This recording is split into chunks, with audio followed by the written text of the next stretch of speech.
The House of the Seven Gables by Nathaniel Hawthorne. Chapter 20. The Flower of Eden. Phoebe, coming so suddenly from the sunny daylight, was altogether bedimmed in such density of shadow as lurked in most of the passages of the old house. She was not at first aware by whom she had been admitted. Before her eyes had adapted themselves to the obscurity, a hand grasped her own with a firm but gentle and warm pressure, thus imparting a welcome which caused her heart to leap and thrill with an indefinable shiver of enjoyment. She felt herself drawn along, not towards the parlor, but into a large and unoccupied apartment, which had formerly been the grand reception-room of the Seven Gables. The sunshine came freely into all the uncurtained windows of this room, and fell upon the dusty floor, so that Phoebe now clearly saw, what indeed had been no secret, after the encounter of a warm hand with hers, that it was not Hepzibah, nor Clifford, but Holgrave to whom she owed her reception. The subtle, intuitive communication, or rather the vague and formless impression of something to be told, had made her yield unresistingly to his impulse. Without taking away her hand, she looked eagerly in his face, not quick to forebode evil, but unavoidably conscious that the state of the family had changed since her departure, and therefore anxious for an explanation. The artist looked paler than ordinary. There was a thoughtful and severe contraction of his forehead, tracing a deep vertical line between the eyebrows. His smile, however, was full of genuine warmth, and had in it a joy, by far the most vivid expression that Phoebe had ever witnessed, shining out of the New England reserve with which Holgrave habitually masked whatever lay near his heart. It was the look wherewith a man, brooding alone over some fearful object, in a dreary forest or illimitable desert, would recognize the familiar aspect of his dearest friend, bringing up all the peaceful ideas that belong to home and the gentle current of everyday affairs. And yet, as he felt the necessity of responding to her look of inquiry, the smile disappeared. "I ought not to rejoice that you've come, Phoebe," said he. "We meet at a strange moment." "What has happened?" she exclaimed. "Why is the house so deserted? Where are Hepzibah and Clifford?" "Gone. I cannot imagine where they are," answered Holgrave. "We are alone in the house." "Hepzibah and Clifford gone?" cried Phoebe. "It is not possible. And why have you brought me into this room, instead of the parlor? Ah, something terrible has happened. I must run and see." "No, no, Phoebe," said Holgrave, holding her back. "It is as I have told you. They are gone, and I know not whither. A terrible event has indeed happened, but not to them, nor, as I undoubtingly believe, through any agency of theirs. If I read your character rightly, Phoebe," he continued, fixing his eyes on hers with stern anxiety, intermixed with tenderness, "gentle as you are, and seeming to have your sphere among common things, you yet possess remarkable strength. You have wonderful poise, and a faculty which, when tested, will prove itself capable of dealing with matters that fall far out of the ordinary rule." "Oh, no, I am very weak," replied Phoebe, trembling. "But tell me, what has happened?" "You are strong," persisted Holgrave. "You must be both strong and wise, for I am all astray, and need your counsel. It may be you can suggest the one right thing to do." "Tell me, said Phoebe, all in a tremble. "It oppresses, it terrifies me, this mystery. Anything else I can bear." The artist hesitated. Notwithstanding what he had just said, and most sincerely in regard to the self-balancing power with which Phoebe impressed him, it still seemed almost wicked to bring the awful secret of yesterday to her knowledge. It was like dragging a hideous shape of death into the cleanly and cheerful space before a household fire, where it would present all the uglier aspect amid the decorousness of everything about it. Yet it could not be concealed from her. She must needs know it. "Phoebe," said he, "do you remember this?" He put into her hand a daguerreotype, the same that he had shown her at their first interview in the garden, and which so strikingly brought out the hard and relentless traits of the original. "What has this to do with Hepzibah and Clifford?" asked Phoebe, with impatient surprise that Holgrave should so trifle with her at such a moment. "It is Judge Pyncheon. You've shown it to me before." "But here is the same face, taken within this half hour," said the artist, presenting her with another miniature. "I had just finished it when I heard you at the door." "This is death!" shuddered Phoebe, turning very pale. "Judge Pyncheon dead!" "Such is there represented," said Holgrave. "He sits in the next room. The judge is dead, and Clifford and Hepzibah vanished. I know no more. All beyond is conjecture. On returning to my solitary chamber last evening, I noticed no light, either in the parlor, or Hepzibah's room, or Clifford's. No stir nor footstep about the house. This morning there was the same death-like quiet. From my window I overheard the testimony of a neighbor that your relatives were seen leaving the house in the midst of yesterday's storm. A rumor reached me, too, of Judge Pyncheon being missed. A feeling which I cannot describe, an indefinite sense of some catastrophe or consummation, impelled me to make my way into this part of the house, where I discovered what you see. As a point of evidence that may be useful to Clifford, and also as a memorial valuable to myself, for Phoebe, there are hereditary reasons that connect me strangely with that man's fate. I used the means at my disposal to preserve this pictorial record of Judge Pyncheon's death." Even in her agitation Phoebe could not help remarking the calmness of Holgrave's demeanor. He appeared, it is true, to feel the whole awfulness of the judge's death, yet had received the fact into his mind without any mixture of surprise, but as an event preordained, happening inevitably, and so fitting itself into past occurrences that it could almost have been prophesied. "Why have you not thrown open the doors and called in witnesses?" inquired she, with a painful shudder. "It is terrible to be here alone." "But Clifford," suggested the artist, "Clifford and Hepzibah. We must consider what is best to be done in their behalf. It is a wretched fatality that they should have disappeared. Their flight will throw the worst coloring over this event of which it is susceptible. Yet how easy is the explanation to those who know them. Bewildered and terror-stricken by the similarity of this death to a former one, which was attended with such disastrous consequences to Clifford, they have had no idea but of removing themselves from the scene. How miserably unfortunate! Had Hepzibah but shrieked aloud, had Clifford flung wide the door, and proclaimed Judge Pyncheon's death, it would have been, however awful in itself, an event fruitful of good consequences to them. As I view it, it would have gone far towards obliterating the black stain on Clifford's character." "And how," asked Phoebe, "could any good come from what is so very dreadful?" "Because," said the artist, "if the matter can be fairly considered and candidly interpreted, it must be evident that Judge Pyncheon could not have come unfairly to his end. This mode of death had been an idiosyncrasy with his family for generations past, not often occurring, indeed, but when it does occur, usually attacking individuals about the judge's time of life, and generally in the tension of some mental crisis, or perhaps in an access of wrath. Old Moll's prophecy was probably founded on a knowledge of this physical predisposition in the Pyncheon race.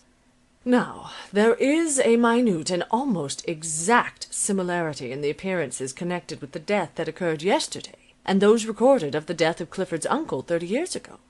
It is true, there was a certain arrangement of circumstances unnecessary to be recounted, which made it possible, nay, as men look at these things, probable, or even certain, that old Geoffrey Pyncheon came to a violent death, and by Clifford's hands." "Whence came those circumstances?" exclaimed Phoebe. "He being innocent, as we know him to be." "They were arranged," said Holgrave. "At least such has long been my conviction. They were arranged after the uncle's death, and before it was made public, by the man who sits in yonder parlor. His own death, so like that former one, yet attended by none of those suspicious circumstances, seems the stroke of God upon him, at once a punishment for his wickedness, and making plain the innocence of Clifford. But this flight, it distorts everything. He may be in concealment, near at hand. Could we but bring him back before the discovery of the judge's death, the evil might be rectified." "We must not hide this thing a moment longer," said Phoebe. "It is dreadful to keep it so closely in our hearts. Clifford is innocent. God will make it manifest. Let us throw open the doors and call all the neighborhood to see the truth." "You are right, Phoebe," rejoined Holgrave. "Doubtless you are right." Yet the artist did not feel the horror which was proper to Phoebe's sweet and order-loving character at thus finding herself at issue with society, and brought in contact with an event that transcended ordinary rules. Neither was he in haste, like her, to betake himself within the precincts of common life. On the contrary, he gathered a wild enjoyment, as it were, a flower of strange beauty, growing in a desolate spot and blossoming in the wind. Such a flower of momentary happiness he gathered from his present position. It separated Phoebe and himself from the world, and bound them to each other by their exclusive knowledge of Judge Pyncheon's mysterious death, and the counsel which they were forced to hold respecting it. The secret, so long as it should continue such, kept them within the circle of a spell, a solitude in the midst of men, a remoteness as entire as that of an island in mid-ocean. Once divulged, the ocean would flow betwixt them, standing on its widely sundered shores. Meanwhile, all the circumstances of their situation seemed to draw them together. They were like two children who go hand in hand, pressing closely to one another's side, through a shadow-haunted passage. The image of awful death which filled the house held them united by his stiffened grasp. These influences hastened the development of emotions that might not otherwise have flowered so. Possibly, indeed, it had been Holgrave's purpose to let them die in their undeveloped germs. "Why do we delay so?" asked Phoebe. "This secret takes away my breath. Let us throw open the doors." "In all our lives there can never come another moment like this," said Holgrave. "Phoebe, is it all terror? Nothing but terror? Are you conscious of no joy, as I am, that has made this the only point of life worth living for?" "It seems a sin," replied Phoebe, trembling, "to think of joy at such a time."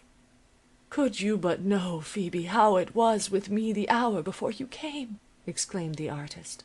"A dark, cold, miserable hour. The presence of yonder dead man threw a great black shadow over everything. He made the universe, so far as my perception could reach, a scene of guilt and of retribution more dreadful than the guilt. The sense of it took away my youth. I never hoped to feel young again. The world looked strange, wild, evil, hostile, my past life so lonesome and dreary, my future a shapeless gloom, which I must mold into gloomy shapes. But, Phoebe, you crossed the threshold, and hope, warmth, and joy came in with you. The black moment became at once a blissful one. It must not pass without the spoken word. I love you." "How can you love a simple girl like me?" asked Phoebe, compelled by his earnestness to speak. "You have many, many thoughts with which I should try in vain to sympathize. And I, too, I have tendencies with which you would sympathize as little. That is less matter, but I have not scope enough to make you happy." "You are my only possibility of happiness," answered Holgrave. "I have no faith in it, except as you bestow it on me." "And then I am afraid," continued Phoebe, shrinking towards Holgrave, even while she told him so frankly the doubts with which he affected her. "You will lead me out of my own quiet path. You will make me strive to follow you where it is pathless. I cannot do so. It is not my nature. I shall sink down and perish." "Ah, Phoebe," exclaimed Holgrave, with almost a sigh, and a smile that was burdened with thought, "it will be far otherwise than as you forebode. The world owes all its onward impulses to men ill at ease. The happy man inevitably confines himself within ancient limits. I have a presentiment that hereafter it will be my lot to set out trees, to make fences, perhaps even in due time to build a house for another generation. In a word, to conform myself to laws and the peaceful practice of society. Your poise will be more powerful than any oscillating tendency of mine." "I would not have it so," said Phoebe earnestly. "Do you love me?" asked Holgrave. "If we love one another, the moment has room for nothing more. Let us pause upon it, and be satisfied. Do you love me, Phoebe?" "You look into my heart," she said, letting her eyes drop. "You know I love you." And it was in this hour, so full of doubt and awe, that the one miracle was wrought without which every human existence is a blank. The bliss which makes all things true, beautiful, and holy shone around this youth and maiden. They were conscious of nothing sad nor old. They transfigured the earth and made it Eden again, and themselves the two first dwellers in it. The dead man, so close beside them, was forgotten. At such a crisis there is no death, for immortality is revealed anew, and embraces everything in its hallowed atmosphere. But how soon the heavy earth-dream settled down again. "Hark!" whispered Phoebe. "Somebody is at the street door." "Now let us meet the world," said Holgrave. "No doubt the rumor of Judge Pyncheon's visit to this house, and the flight of Hepzibah and Clifford is about to lead to the investigation of the premises. We have no way but to meet it. Let us open the door at once." But to their surprise, before they could reach the street door, even before they quitted the room in which the foregoing interview had passed, they heard footsteps in the farther passage. The door, therefore, which they supposed to be securely locked, which Holgrave, indeed, had seen to be so, and at which Phoebe had vainly tried to enter, must have been opened from without. The sound of footsteps was not harsh, bold, decided, and intrusive, as the gait of strangers would naturally be, making authoritative entrance into a dwelling where they knew themselves unwelcome. It was feeble, as of persons either weak or weary. There was the mingled murmur of two voices, familiar to both the listeners. "Can it be?" whispered Holgrave. "It is they," answered Phoebe. "Thank God! Thank God!" And then, as if in sympathy with Phoebe's whispered ejaculation, they heard Hepzibah's voice more distinctly. "Thank God, my brother, we are at home." "Well, yes, thank God," responded Clifford. "A dreary home, Hepzibah, but you have done well to bring me hither. Stay, that parlor door is open. I cannot pass by it. Let me go and rest me in the arbor where I used, oh, very long ago, it seems to me, after what has befallen us, where I used to be so happy with little Phoebe." But the house was not altogether so dreary as Clifford imagined it. They had not made many steps. In truth, they were lingering in the entry with the listlessness of an accomplished purpose, uncertain what to do next, when Phoebe ran to meet them. On beholding her, Hepzibah burst into tears. With all her might, she had staggered onward beneath the burden of grief and responsibility, until now that it was safe to fling it down. Indeed, she had not energy to fling it down, but had ceased to uphold it, and suffered it to press her to the earth. Clifford appeared the stronger of the two. "It is our own little Phoebe! Ah, and Holgrave with her!" exclaimed he, with a glance of keen and delicate insight, and a smile, beautiful, kind, but melancholy. "I thought of you both as we came down the street, and beheld Alice's posies in full bloom. And so the flower of Eden has bloomed, likewise in this old, darksome house to-day." End of chapter 20.